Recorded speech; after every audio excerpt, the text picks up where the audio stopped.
Holy smokes, it's Monday already, and welcome to your Newsmax Daily for June 10th, 2024, the 162nd day of the year, the 24th Monday of the year, and it's National Egg Roll Day. Great for lunch, dinner, or a late-night snack, maybe while you're watching Game 2 of the Stanley Cup Finals tonight. Florida against Edmonton. Florida won Game 1 on Saturday. The Celtics now up 2-0 on Dallas in the NBA Finals with Game 3 Wednesday night in Dallas. If I were a betting man, or if you were a betting person, Dallas is probably a good bet. No buy, sell, or hold. Speaking of that, big news on Wall Street, which I'll get to later in the podcast. I hope you had a fantastic and safe weekend. The heat wave is continuing today in many areas of the country and for the next several days. But it is just about summer, right? 11 more days until the first official day of summer, and it's hot. It's not too hot out here, right? You know, it's not bad. I heard it was going to be terrible. I heard it was going to be so hot. Did you see we put out a notice saying don't come? So only 20,000 people showed up. There's never been anything like this, but it's great to be back in the beautiful state. You know the state. We love it. And you always have to say it correctly. Nevada. You got to call it Nevada. With thousands of proud, hardworking American patriots, and that's what you are. With your help, we're going to win Nevada. We're going to defeat your Biden-loving radical left Senator Jackie Rosen, who's terrible. By the way, she's a terrible senator. We're going to knock off the Biden crime family as a Biden family of crime, including the fact that they've weaponized the Department of Justice like has never happened in this country. We're going to end the weak and failed regime of crooked Joe Biden, the worst president in the history of our country, and we're going to make America great again. For 3.5 years, the people of Nevada have had a front row seat to Joe Biden's evil and criminal obliteration of our southern border. It was criminal what he's done. Did you see the other day he came out with a little plan? Let's make it a little bit tougher because he's getting killed in the poll. We're leading here by like 12 points. You know that. President Trump at a Make America Great Again rally in Las Vegas, Nevada yesterday, where he made an appeal to the city's service workers to end taxes on tips. It's been a point of contention for years and years and years, and you do a great job of service. You take care of people. As I had discussed back on Friday's Daily, it was hot, but that didn't stop nearly 20,000 people from coming out. The campaign supplied extra medical staff, water bottles, cooling stations, and umbrellas. Today, critics are talking up the fact that some people left early while Trump was speaking or ranting. Their words, not mine. Yeah, it was over 100 degrees. And some of them waited hours to get in. If you watched it on Newsmax, what was amazing was the 77-year-old former president didn't even take off his sport coat. Did you see Biden yesterday in Normandy? And he was in France. He embarrassed us so badly, right? Does everyone know that? And here's what some supporters are saying. He could have retired a billionaire at Mar-a-Lago, and he's decided to go through all this garbage instead. He's a true patriot, and he loves the United States. 136 years in prison, really? Just for a $130,000 payment as a legal expense? It's the most ridiculous thing I've ever heard of. That's more of a negative on the Democrats than it is on Trump. You have to see through some of this. It just doesn't make sense, and I think everyone's out here today just to support him, and, you know, it could happen to me. This was a day after Trump held a major campaign fundraiser in Newport Beach, California on Saturday, where people lined the streets. Californians lined the streets near the Pacific Coast Highway, California. He also raised millions of dollars at a private event in Beverly Hills on Friday night. I was at the home of businessman Lee Sampson. And you think you had a busy weekend, right? I have heard Laura Trump on many Newsmax shows over the last several months say the growing support for Trump is a movement. And if you see what's going on around the country now, it really is. There is a movement sweeping the nation. This is not just a campaign. New York, California, other historically blue places with people of all races and religions getting on the Trump train. Today, Donald Trump is back home in Florida where he has to participate in a virtual pre-sentencing interview with probation officers related to his conviction in New York. Meanwhile, President Biden wrapped up his trip to France over the weekend, highlighting unity between France and our other allies. And the idea that we're able to avoid being engaged in major battles in Europe is just not realistic. That's why it's so important that we continue to have the alliances we have. Continue to beef up those alliances. This was all a part of last week's D-Day commemoration there in Normandy, and there is big political news in France today as well. President Emmanuel Macron's party suffering a big loss to the far-right party and is calling for new legislative elections and to dissolve parliament. Huge news in France and other parts of Europe with a far-right movement taking place there as well. You'll be hearing about that throughout the day on Newsmax. You can also read about it at newsmax.com. Meanwhile, President Biden returned to Wilmington, Delaware, before heading back to the White House, where tonight he and Vice President Harris will host a Juneteenth celebration at the White House. Juneteenth is actually on June 19th, so that means they'll be celebrating it twice. It is a federal holiday now. Biden is also going to California later this week to follow up Donald Trump, where he's going to get some help from former President Barack Obama at an event in L.A. For more on the Biden presidency, this is Newsmax host Joe Pinion. We've gone from proxy wars to a placeholder presidency.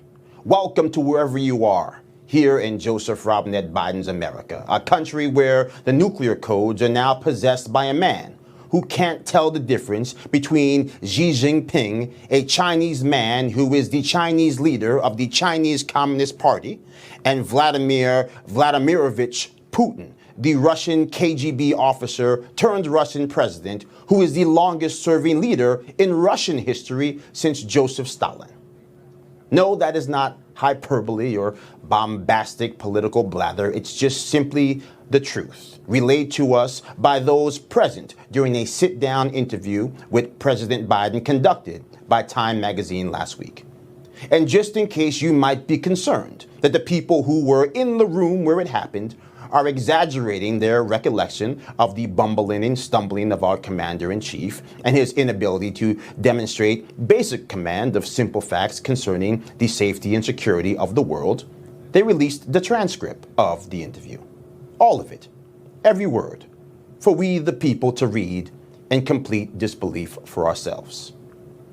Right here is the correction in the article, saying that Biden appeared to be talking about Xi, not Putin, as his references would have led one to believe. Now, this were a Republican making such gaffes, like perhaps Donald J. Trump. Democrats, they would call them ignorant, racist, and uniquely unqualified to seat the president. But this is Joe Biden's America, so we'll just call it JAM, aka just another Monday.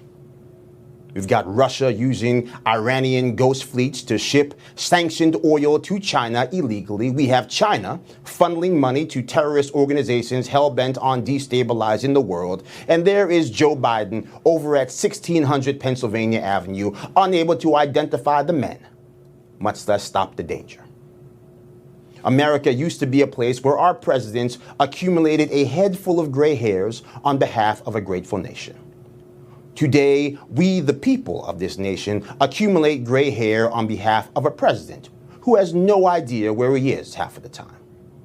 A president who literally had to have his shoes taken away from him because he couldn't stop falling down. And instead of acknowledging the obvious, that Joe Biden hasn't just lost a step, he's literally unable to find his footing, that he's no longer fit to drive a car, much less lead the world, well, they tried to act like Joe Biden was a sneaker pioneer, something akin to Michael Jordan, a signature line of sensible shoes for maximum comfort on Air Force One. But some truths really are self-evident. And we can all see the truth. The incoherent words sprinkled into his rants to mask the fact that he got lost in the middle of his sentence. The cue cards that have been stapled to his hand lest Joe Biden ever be forced to answer a question that had not been pre-approved with an answer that had not been pre-written for him. We see it all. Newsmax host Joe Pinion, who went on to point out how we never really see Biden make any announcements from the Oval Office or even the Brady press room anymore. The other big news over the weekend was Israel rescuing 4 hostages in a special operation in Gaza. Gaza officials claim the operation killed more than 235 people there, Palestinians. Newsmax host Tom Basili has more. With the latest, the spokesperson for Prime Minister Benjamin Netanyahu, Tal Heinrich. Tal Heinrich, we've had few things to really smile about, I think, over these last number of months. Finally, some good news for some of those hostage families. What can you tell us about the operation that led to this daring rescue? Finally, indeed, Tom, it's a blessed Shabbat. It's a good day in Israel, and we didn't have many moments in which we could rejoice as a nation since October 7th. Today is such a day, and I can tell you that everyone in my country is so filled with emotion. It's really incredible. A successful rescue operation. I will just say that in the last moment, unfortunately, we heard that one of the special forces police officers who were part of this rescue operation was announced dead. He succumbed to his wounds at the hospital. So it's always bittersweet. We are a nation that's committed to the principle of leaving nobody behind. And once our forces had intelligence about the precise whereabouts of these 4 hostages in the central Gaza Strip that were being held in the Nuseirat area, that's a neighborhood in the middle of a bustling market scene. This is exactly what Hamas does. They try to shield themselves. They put the hostages inside civilian structures in bustling civilian areas. Our forces received the green light for the special mission. It was a joint operation carried out by special IDF forces, special police forces, naval forces, and Air Force. And they were being held, as you said, in 2 different structures in the area. Noah Argamani, who became a symbol, I think, for the plight of Israeli hostages, because the moment of her capturing by these Hamas terror monsters were documented. And she was being held in a separate structure than the 3 men who were rescued, Shlomi, Ziv, Almog. And our forces located them under heavy fire in broad daylight at around 11 a.m. local time, and they rescued them.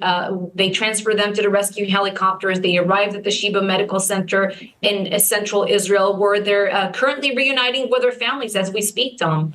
It is absolutely amazing. We have some newly released footage of Noah Argamani being reunited with her father in Gaza. Has the Prime Minister commented yet on this developing story, and what can you tell us from his vantage point of how he is reacting today? So the Prime Minister has followed the operation, of course, from the beginning to end, and he rejoiced like every Israeli. He spoke on the phone to Noah Argamani, I think about an hour and a half ago. And she told him, I didn't speak Hebrew for such a long time, which is really a remarkable sentence when you think about it. She was being held captive in Gaza for nearly 250 days. By the way, she and all other 3 hostages, they were abducted from the Nova Music Festival in Re'im. And she was abducted alongside her boyfriend, Avinatan, who is still being held in Gaza with the other remaining 120 hostages, who all must come back home. That's Tal Heinrich, spokesperson for Israeli Prime Minister Benjamin Netanyahu. 120 remaining hostages, she said, many of whom are believed to no longer be alive. She also said the Prime Minister will be meeting with the 4 hostages that were rescued on Saturday. Prime Minister Benjamin Netanyahu has been very clear about the point that you just made, but he continues to receive substantial pressure from the Biden administration to agree to some sort of ceasefire arrangement or some political arrangement for the future of Gaza before the war is won. Why do you believe you are continuing to feel that level of pressure when there is so much work left to be done, when there are so many hostages that remain in Hamas captivity? So we're putting pressure on Hamas both diplomatically through international mediators and militarily to try to yield another framework that will see the release of the remaining hostages. You know that we had one back in November, and that's exactly what worked, the combination of heavy military pressure and the diplomatic avenue. But as President Biden just said in a recent Times interview, he said that Israel has put on the table very generous offers for a hostage release deal, and all of them were so far, unfortunately, rejected by Hamas because they weren't serious about the negotiations recently. And but the claims that Israel has agreed to the notion of a permanent ceasefire before all of our objectives are reached in this war, as I stated, bringing all of the hostages back home and dismantling Hamas, that's incorrect. It's simply excuse me, it is simply incorrect. This war will not end with Hamas in power, Tom. Mm-hmm. Tal Heinrich, spokesperson for Israeli Prime Minister Benjamin Netanyahu, on America Right Now with Tom Basile. Newsmax reporter John Huddy, who spent a lot of time on the ground in Israel and in Gaza after the war started, also spoke about it with Ted Cruz. The IDF's incredibly complex, dangerous, and as we're finding out, deadly operation and rescue mission, getting those 4 hostages out, including Nona Arganami, who was, as we saw in that profoundly horrific video, taken during the supernova. Your reaction and thoughts about that? Well, it's phenomenal news, and praise God, we should all give thanks that these 4 hostages have been brought home, and it reflects really the extraordinary heroism of the IDF. This was not an easy operation, and to go into Gaza, to get them out of Gaza, to rescue 4 hostages alive is incredibly important.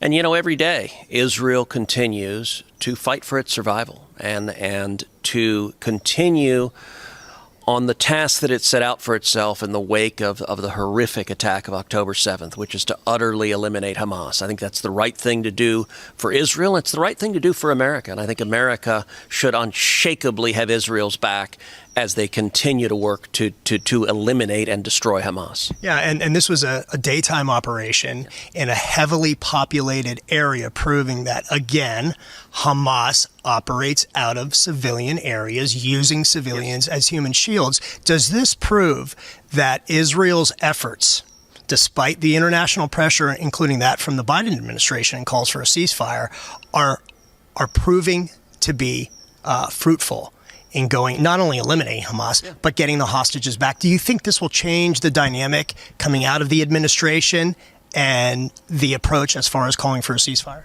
Well, listen, it's not going to change any approach from Joe Biden in this White House, because sadly, this has been the most anti-Israel White House we have ever seen. Literally from day one, from the moment Joe Biden took the oath of office, he has been undermining the nation of Israel, undermining the elected prime minister. And I got to say, looking at today's Democrat Party, the Democrat Party has gone radicalized. There is a pro-Hamas faction of the Democrat Party. And, you know, what is frightening is it's not just the squad that's the problem. It's not just the anti-Semites and the kooks on the fringe of the Democrat Party. It's the so-called mainstream leadership. It wasn't Ilhan Omar, it was Chuck Schumer that stood on the floor of the Senate and demanded that the democratically elected leader of Israel be thrown out. It wasn't Rashida Tlaib, it was Joe Biden who orchestrated a resolution in the UN effectively condemning Israel because they won't stop killing terrorists. It has been completely disgraceful. And listen, you're right. The civilian casualties that have occurred in Gaza occur because Hamas wants Palestinian civilians to die. They deliberately use Palestinian civilians as human shields, and there is no military on the face of the earth, including our own. There's no military on the face of the earth that does such extraordinary steps to avoid civilian casualties. Israel goes to lengths such as when they drop a bomb on a building, they'll drop a door knock bomb initially. They'll text the civilians that they know of in the building to get out. They do everything they can to avoid civilian casualties.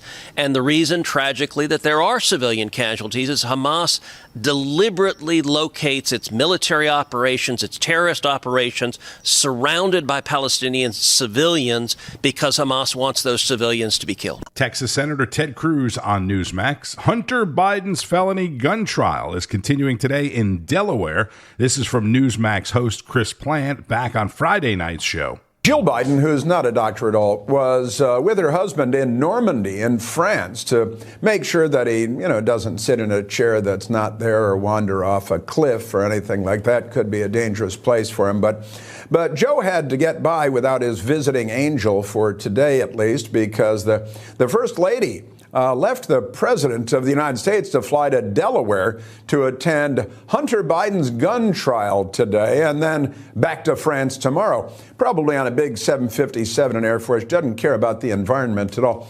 CNN wrote that Jill Biden is juggling her role as First Lady and mom. Well, the New York Times, gushing with effusive praise, calls her Hunter Biden's fierce protector and the Biden family's protective backbone. Sure, it's that she's a protective backbone. This is the same stepmother who Hunter Biden has called a vindictive moron and told her, let's all agree I don't like you any more than you like me. Seems to be going along splendidly in the household. Today at the trial, Hunter's daughter, Naomi, testified about text messages between her and her father in October of 2018 when he was addicted to drugs. Also in court today was Joe Biden's brother, James Biden, who was considered a witness before the defense decided not to call him to the stand. Court adjourned with the defense still undecided on whether or not to call Hunter Biden himself to testify. That is Chris Plante, host of The Right Squad, 10 o'clock Eastern on Newsmax. And that will be the big question this week. Will Hunter Biden take the stand, and will the First Lady be there? And what should be the biggest story of the day, but likely won't get much coverage on other networks, is former New York Governor Andrew Cuomo, once the darling of the pandemic with his ridiculous daily briefings. You remember that? He's answering questions on Capitol Hill today about why he put COVID-infected patients into nursing homes, leading to the deaths of thousands, yes, thousands of elderly New Yorkers, many of whose families are now suing the state of New York. Just another one of the many financial burdens on the financially strapped New York. Conversely, Florida Governor Ron DeSantis was the first governor in the country to shut down nursing homes and bar people from visiting. But DeSantis was demonized in the media. Cuomo got a book deal from the libs. Well, now the rubber is going to meet the road, as they say. That's happening today on Capitol Hill. Perhaps we'll have some good stuff to cover on the Newsmax Daily tomorrow. There's also big news on the business page today. The high-flying stock of AI giant NVIDIA had a 10-for-1 stock split, allowing people to get in on the action now at a much lower price. On Wall Street, stocks kicked off the new week in the red ahead of this week's Federal Reserve meeting. Jerome Powell and the Fed expected to leave interest rates unchanged, with inflation still running high. Experts have been saying that they expect the Federal Reserve to lower interest rates a few times this year. Not just once, but a few times. And now the year is just about half over, so we'll see what happens on Wednesday. We'll see what happens for the rest of the year. Keep up with all of the news all day and night on Newsmax, beginning each and every day with Wake Up America and Wake Up America Weekend Edition. Make sure you're streaming the new Newsmax Plus. If not, go to newsmaxplus.com, get signed up. You can also get a free trial. It includes all of your favorite shows and hosts. Greg Kelly Reports, Rob Schmidt Tonight, The Record with Greta Van Susteren, Carl Higbee, Newsline with Bianca De La Garza, Wake Up America, fantastic analysis from people like Senator Ted Cruz, Governor Mike Huckabee, former Acting Attorney General Matthew Whitaker, Alan Dershowitz, and more. I'm Tony Marino. Thank you for listening to the Newsmax Daily. Enjoy the rest of your Monday. Go Florida Panthers, and keep on fighting the good fight. News breaks every minute, every day. You need the app, the Newsmax app. Find it free on your smartphone store. Then watch us anytime, anywhere. It's our America. We conquered it. We built it. Great values like honesty and fairness. Great courage. A great nation needs a free press. Newsmax is it. 30 million Americans regularly go to Newsmax when they really need to know. They watch Newsmax TV at home. On the free Newsmax app, they go to Newsmax.com. Start today. Newsmax is real news for real people.